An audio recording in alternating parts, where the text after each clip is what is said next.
நம்ம வந்து டேரெக்டாக பாடி மெஷர்மெண்ட் வந்து எடுத்துடணும் இல்லையா? அந்த டேரெக்டாக எடுத்த அளவை வச்சு தான் நம்ம இப்போ வந்து நம்ம அளவு ப்ளவுஸில் வந்து எப்படி அளவுகள்லாம் எழுதியிருந்தேனோ அதே மாதிரி தான் இதுலேயும் வந்து நான் எழுதியிருக்கேன். அந்த மெஷர்மெண்ட்டை மட்டும் கொஞ்சம் வந்து சேஞ்ச் பண்ணியிருக்கேன். அது வந்து கம்பல்சரி நம்ம அளவு ப்ளவுஸை விட டேரெக்டாக எடுக்கும்போது சேஞ்ச் பண்ணி தான் ஆகணும். எக்ஸ்ட்ரா அளவுகளெல்லாம் நம்ம சேர்க்கணும். சரிங்களா? அது எப்படின்னு பார்ப்போம். நம்ம அளவு ப்ளவுஸில் எப்படி நம்ம வந்து 1லேருந்து 15 அளவுகள் எழுதியிருந்தேனோ அதே மாதிரி தான் இதுலேயும் எழுதியிருக்கேன். இதில் எக்ஸ்ட்ரா ஒரு அளவு மட்டும் எக்ஸ்ட்ரா சேர்த்துருக்கேன். அது என்னன்னு உங்களுக்கு நான் சொல்கிறேன். இப்போ ஃபர்ஸ்ட் நம்ம எடுத்த அளவு வந்து பின் உயரம்.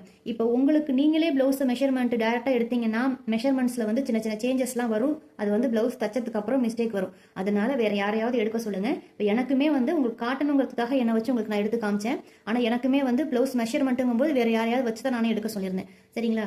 இப்போ பின் உயரம் வந்து 13 இன்ச்சு, மார்பு சுற்றளவு வந்து 33 + ஒரு 4 இன்ச்சு எக்ஸ்ட்ரா சேர்த்துருக்கேன். இந்த 4 இன்ச்சு எதுக்கு நம்ம சேர்க்குறோம் அப்படின்னா கப் சைஸுக்காக. நம்ம எடுத்தது வந்து ஆம் ஹோலுக்கு அடியில் வந்து நம்ம ரவுண்ட் எடுத்தோம். ஆனால் இந்த 4 இன்ச்சு எதுக்குன்னா நம்மளோட பஸ்ட் சைஸ் இருக்கு பார்த்தீங்களா, அந்த கப் சைஸ் லூஸுக்காக தான் இந்த 4 இன்ச்சு. இது வந்து எல்லாருக்கும் சேர்க்கணுமா அப்படின்னா இது வந்து ஒரு ஃபார்முலா மாதிரி வச்சுக்கோங்க, ஒரு கான்ஸ்டன்ட். இது வந்து எதுவும் சேஞ்ச் பண்ண முடியாது. இப்போ நார்மலாக ஒரு 28 இன்ச்சு ஸ்டார்டிங், அதுதான் ப்ளவுஸ் போடுறதுக்கு. 28 இன்ச்சு இருக்காங்க அப்படின்னா அந்த 28 இன்ச்சு பொண்ணு ஒல்லியாகவும் இருக்காது, குண்டாகவும் இருக்காது, ஒரு காலேஜ் போகிற பொண்ணு அந்த ஸ்டேஜில் தான் இருக்கும். அப்போ அந்த 28 இன்ச்சு இருக்கிறவங்களுக்கு கப் சைஸ் இருக்கும். சரிங்களா? அந்த கப் சைஸுக்காக தான் நம்ம 4 இன்ச்சு. அப்போ 28 இன்ச்சு இருக்கிறவங்களுக்கும் 4 இன்ச்சு கண்டிப்பாக சேர்க்கணும். சரியா? 28 இன்ச்சு தான் ப்ளவுஸில் ஸ்டார்டிங் இருக்கு மெஷர்மெண்ட் அப்படின்னா நமக்கு 28 இன்ச்சுனா அப்புறம் எக்ஸ்ட்ரா 4 இன்ச்சு சேர்த்துக்கணும். இது எவ்வளோ இன்ச்சு நமக்கு டேரெக்டாக எடுக்கும்போது இருக்கோ அது கூட கம்பல்சரி நீங்கள் 4 இன்ச்சு சேர்த்துக்கணும். நீங்கள் கிராஸ் கட்டிங்காக இருந்தாலும் சரி, ஸ்ட்ரைட் கட்டிங்காக இருந்தாலும் சரி, அது உங்களோட விருப்பம். 4 இன்ச்சு கம்பல்சரி நம்ம சேர்த்து தான் ஆகணும். இப்போ 4 இன்ச்சு நம்ம சேர்த்துனோம்னா எனக்கு 37 இன்ச்சு வருது. இந்த 37 இன்ச்சை தான் நம்ம 4ஆக வகுத்துக்கணும். சரிங்களா? இப்போ இந்த 37 இன்ச்சை 4ஆக வகுத்துக்கணும். 4ஆக வகுத்தோம்னா நமக்கு இந்த அளவு கிடைக்கும். இப்போ உங்களோட மெஷர்மெண்ட்டுக்கு இந்த மாதிரி ஒரு அளவு கிடைக்கும். இந்த அளவை தான் நம்ம ப்ளவுஸில் வந்து 2ஆக மடிச்சுட்டு இங்கே பின் சுப்பாக்கத்துலேருந்து மார்பு சுற்றளவா ஒரு பக்க அளவு வந்து நம்ம மார்க் பண்ணுவோம். இப்போ அடுத்தது இடுப்பு சுற்றளவு. இந்த இடுப்பு சுற்றளவு பார்த்தீங்கன்னா 28 இன்ச்சு எனக்கு வந்துச்சு. இந்த 28 இன்ச்சுக்கு அப்புறம் எதுவும் எக்ஸ்ட்ரா அளவுலாம் வந்து நம்ம இன்க்ரீஸ் பண்ணக்கூடாது. இது வந்து நம்ம கப் சைஸ் லூஸுக்காக இந்த 4 இன்ச்சு சேர்க்குறோம். ஆனால் இடுப்பு சுற்றளவுக்கு நமக்கு தேவையில்லை. இடுப்பு சுற்றளவு நம்ம டைட் எந்த அளவுக்கு போடுவோமோ இந்த இடுப்பு சுற்றளவு எங்கே எடுக்கணும்னா முதுகோட உயரம், பின் உயரம் எடுத்தோம் பார்த்தீங்களா, அந்த இடத்துல முடிகிற இடத்துல இந்த இடுப்பு சுற்றளவு வந்து எடுத்துக்கணும். கரெக்டாக எடுத்துக்கணும். இல்லைன்னா ப்ளவுஸ் வந்து லூஸாக போயிடும். கரெக்டாக டைட்டாக எடுத்துக்கிட்டு அதை 4ஆக வகுத்துக்கணும். இப்போ என்ன அளவு வருதோ அதை 4ஆக வகுத்துக்கிட்டு அதை வந்து என்ன ஆன்சர் வருதோ அதுதான் நம்மளோட ஒரு பக்க இடுப்பு சுற்றளவு. அடுத்தது ஃபுல் ஷோல்டர். இந்த ஃபுல் ஷோல்டருங்கிற அளவு தான் நான் எக்ஸ்ட்ரா சேர்த்துருக்கேன். இது ஏன் இந்த ஃபுல் ஷோல்டர் அளவு சேர்த்துருக்கேன் அப்படின்னா இது ப்ளவுஸ் நார்மலாக ப்ளவுஸுக்கு இது வந்து நமக்கு தேவையில்லை. ஆனால் நம்ம ப்ளவுஸில் சுடிதாருக்குலாம் பார்த்தீங்கன்னா காலர் நெக்கு, போட் நெக்கு, இந்த மாதிரி க்ளோஸ் நெக்கு, ஹால்டர் நெக்கு இது மாதிரி தைக்கிறதுக்கு கம்பல்சரியாக நமக்கு இந்த ஃபுல் ஷோல்டர் தான் வேணும். மற்றபடி நம்ம அப்ராக்சிமேட்டாக வைக்கிற கழுத்து அகலம், ஷோல்டர் அகலம்லாம் அதில் வைக்க முடியாது. ஃபுல் ஷோல்டரோட அளவு எடுத்தால் தான் நம்ம அந்த அளவுகளெல்லாம் வைக்க முடியும். அப்போ தான் அந்த ப்ளவுஸே வந்து நம்ம ஸ்டிச் பண்ண முடியும்னு வச்சுக்கோங்க. அதுக்காக தான் இந்த ஃபுல் ஷோல்டர் அளவு மட்டும் நான் எக்ஸ்ட்ரா சேர்த்துருக்கேன். இந்த ஃபுல் ஷோல்டரோட அளவு 15 இன்ச்சு எனக்கு வந்துச்சு. அதுலேருந்து 2ஆக டிவைட் பண்ணிக்கணும். இப்போ ஷோல்டரை 2ஆக வகுத்துக்கிட்டோம்னா 7.5 இன்ச்சு வரும். இப்போ கழுத்தோட அகலம், இந்த கழுத்தோட அகலமும் இந்த ஷோல்டரோட அகலமும் நம்ம இப்போ நான் வந்து ஸ்டிச் பண்ணும்போது பார்த்தீங்கன்னா இப்போ இந்த 37 இன்ச்சு இருக்காங்க அப்படின்னா அந்த 37 இன்ச்சுக்கு எவ்வளோ ஷோல்டர் வைக்கணும், எவ்வளோ கழுத்து அகலம் வைக்கணும்னு எனக்கு தெரியும். நல்லா ப்ராக்டிஸ் ஆனால் தான் அது கண்ணை மூடிட்டு நமக்கு வந்து அதுவே வந்து ஆட்டோமேட்டிக்காக தெரியும். இல்லை அப்படின்னா ஒரு 1/4 இன்ச்சு லூஸாக போயிடும், 1/4 இன்ச்சு மேலே ஏறிக்கும். இந்த மிஸ்டேக்லாம் வரும். ஸோ இதுக்கு வந்து நான் ஒரு ஃபார்முலா வந்து உங்களுக்கு சொல்கிறேன். அதுக்காக தான் இந்த இடத்த வந்து நான் எதுவுமே எழுதாமல் விட்டுருக்கேன். இதுவே ப்ளவுஸில் நீங்கள் எடுக்கும்போது இதை வந்து ப்ளவுஸில் என்ன இருக்கோ அதை எழுதிக்கலாம். நம்ம டேரெக்டாக அளவு எடுக்கும்போது ஒரு ஃபார்முலா சொல்கிறேன். அதுபடி நம்ம இந்த கழுத்தோட அகலமும் ஷோல்டரோட அகலமும் எழுதிக்கலாம். இப்போ இது ரெண்டும் அப்படியே பெண்டிங்கில் இருக்கட்டும்.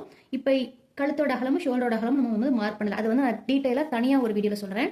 இப்போ அடுத்தது ஆம்ஹோலோட சுற்று. ஆம்ஹோல் சுற்று எவ்வளோ எடுத்தேன் அப்படின்னா 15 இன்ச்சு எனக்கு வந்துச்சு. ஆம்ஹோல் சுற்றும் லூஸ் விடக்கூடாது, டைட்டாக பிடிச்சி எடுத்துக்கணும். ஆம்ஹோல் சுற்று லூஸ் விட்டுட்டோம் அப்படின்னா கைக்கிட்டலாம் துணி வந்து சுருக்கமாக இருக்கும். ஆம்ஹோல் கடையிலையும் துணி வந்து பல்ஜாக தூக்கி நிற்கும். அதனால கரெக்டாக எடுத்துக்கோங்க. இப்போ 15 இன்ச்சு அதை வந்து டிவைட் பண்ணி 2ஆக டிவைட் பண்ணோம்னா 7.5 இன்ச்சு வருது. இது ஆம்ஹோலோட சுற்று. ஆம்ஹோலோட உயரம், இந்த ஆம்ஹோல் உயரமும் இங்கே வந்து நான் எழுதலை. இந்த கழுத்து அகலம், ஷோல்டர் அகலம், ஆம்ஹோலோட உயரம், இது மூணுத்துக்குமே வந்து ஒரு ஃபார்முலா நான் சொல்கிறேன். அது வந்து ஈஸியாக, அது வந்து எல்லாருக்குமே வந்து பொதுவுன்னு வச்சுக்கோங்க. அது வந்து நீங்கள் நோட் பண்ணி வச்சுக்கோங்க. ஒரு சிஸ்டர் கூட கேட்டிருந்தாங்க இவங்களுக்கு இவ்வளோ எவ்வளோ வைக்கணும் அப்படின்னு ஒரு இது மாதிரி கேல்குலேஷன் இருந்தால் சொல்லுங்கன்னு. நான் அதை வந்து கிளியராக சொல்கிறேன். இந்த 3 மெஷர்மெண்ட்டையும் நான் வந்து உங்களுக்கு தனியாக ஒரு வீடியோவில் சொல்கிறேன். இப்போ இது மட்டும் நம்ம எடுத்த அளவுகளை மட்டும் நம்ம எடுத்து எழுதியிருக்கேன். இப்போ அடுத்தது கையோட உயரம். கை உயரம் 9.5 இன்ச்சு, கீழ்கை சுற்றளவு 9.5 இன்ச்சு. அதை டிவைட் பண்ணிக்கிறோம். கீழ்கை சுற்றளவு டிவைட் பண்ணி 2ஆ டிவைட் பண்ணிக்கணும். அப்போ வந்து 2 கை வந்து இப்படி 2 சுற்றளவு இருக்குன்னா 2 சுற்றளவு, அதனால 2ஆ வந்து வகுத்துக்கிறேன். அப்போ வந்து ஒரு பக்க அளவு வந்து 4.25 வரும். இப்போ நீங்கள் வந்து என்ன அளவு எடுத்திருக்கீங்களோ அதை எனக்கு எழுதி ஃபோட்டோ எடுத்து அனுப்புங்க. ஃபோட்டோ எடுத்து அனுப்புனாதான் எனக்கு உங்களோட மெஷர்மெண்ட்டில் ஏதாவது சின்ன சின்ன மிஸ்டேக் இருக்கா அப்படின்னு எனக்கு தெரியும். நான் வந்து இந்த மெஷர்மெண்ட் இருக்கு பார்த்தீங்களா, இந்த 37 இந்த 37 வச்சு ஏதாவது மிஸ்டேக் இருந்துச்சுன்னா நான் கண்டுபிடிச்சு உங்களுக்கு சொல்லிடுவேன். அதனால தப்பாக இருந்தாலும் சரி, தப்பாக இருக்குமோ அப்படின்னு நினைக்காம எதுவாக இருந்தாலும் சரி, அப்போ தான் எனக்கு நீங்கள் கரெக்டாக எடுக்கிறீங்களா, எந்த அளவுக்கு உங்களுக்கு புரியுதுன்னு எனக்கு தெரியும்.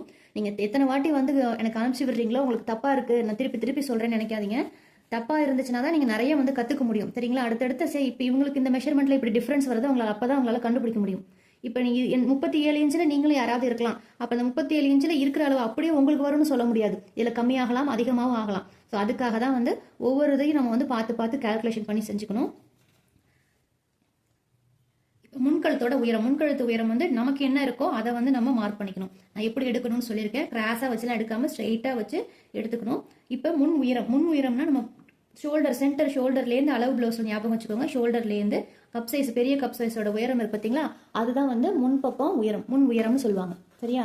இப்போ அடுத்தது பார்த்தீங்கன்னா கொக்கியோட உயரம். இந்த கொக்கி உயரம்னா இதெல்லாம் வந்து கீழே இருக்கிற இந்த 4 இது வந்து நம்மளா தான் போடணும். இதுக்கு எந்த கால்குலேஷனும் கிடையாது. சரிங்களா? இந்த கொக்கியோட உயரம் வந்து 3.25 போட்டிருக்கேன். கொக்கியிலிருந்து டாட்டோட அகலம் 2.25, பெரிய டாட்டோட அகலம் 1.5. முன் சைடோட உயரம் வந்து 4.25. இது 4ம் நம்மளா தான் போட்டு ஆகணும். இதுக்கு எந்த ஃபார்முலாவும் கிடையாது. இது வந்து ப்ராக்டிஸ் இருந்தால் தான் நம்மளால பண்ண முடியும். சரிங்களா? அது வந்து நமக்கு நீங்கள் ஒரு 5 மெஷர்மெண்ட் வந்து நீங்கள் தைக்க ஆரம்பிச்சிட்டிங்க, நீங்களே கால்குலேஷன் பண்ணி ஓனாக வந்து எனக்கு ஒர்க் அவுட் பண்ணி காமிச்சிட்டிங்க அப்படின்னாலே உங்களுக்கு ஆட்டோமேட்டிக்காக அந்த ஒரு 5 அளவுகள்லேயே எல்லா அளவும் மேக்ஸிமம் உங்களுக்கு வந்து புரிஞ்சிடும். இப்போ இவ்வளோதான் வந்து நம்ம டேரக்ட் பாடி மெஷர்மெண்ட் எடுத்ததில் இந்த அளவுகளை தான் நம்ம வந்து எடுத்துக்கணும். நீங்களும் இதே மாதிரி எனக்கு டேரெக்டாக அளவு எடுத்துட்டு இதே மாதிரி எனக்கு எழுதிட்டு அது எப்படி நான் எழுதியிருக்கணும் அதே மாதிரி எக்ஸ்ட்ரா 4 இன்ச்சு சேர்த்துருக்கேன்னா 4 இன்ச்சு எத்தனை எப்படி சேர்த்துருக்கேனோ அதே மாதிரி போட்டு எனக்கு அனுப்புங்க. இந்த கழுத்தகலம், ஷோல்டரு, ஆர்ம் ஹோலோட உயரம் இது 3 மட்டும் விட்டுட்டு மீதி எல்லாத்தையும் எனக்கு அனுப்புங்க. இங்கே கீழே இருக்கு பார்த்தீங்களா இந்த 4ம் உங்களோட அளவு ப்ளவுஸுக்காக நீங்கள் என்ன எழுதிருந்தீங்களோ அதை வந்து எழுதிக்கோங்க. சரிங்களா? இதை வந்து நீங்கள் பென்சிலில் எழுதிக்கோங்க. அப்போ தான் நான் மார்பு சுற்றளவு வச்சு இங்கே ஏதாவது ஆல்ட்ரேஷன் சொல்ல முடியும்னா இங்கே வந்து நான் மாற்றி சொல்லுவேன், நீங்கள் அதை கரெக்ஷன் பண்ணிக்கலாம். சரியா? இங்கே மார்பு சுற்றளவு கரெக்டாக நோட் பண்ணிக்கோங்க. ஃபஸ்ட்டு மெயினே மார்பு சுற்றளவு கரெக்டாக நம்ம எடுத்துக்கணும். அதை வச்சு தான் எல்லாமே நமக்கு வந்து ஓரளவுக்கு கணிச்சு இவங்களுக்கு இப்படி தான் அப்படின்ட்டு போட முடியும். சரிங்களா? இந்த 4 அளவுகளையும் பென்சிலில் மார்க் பண்ணிக்கோங்க. இந்த 3 அளவுகளையும் உங்களுக்கு இன்னொரு வீடியோவில் வந்து கிளியராக சொல்கிறேன்.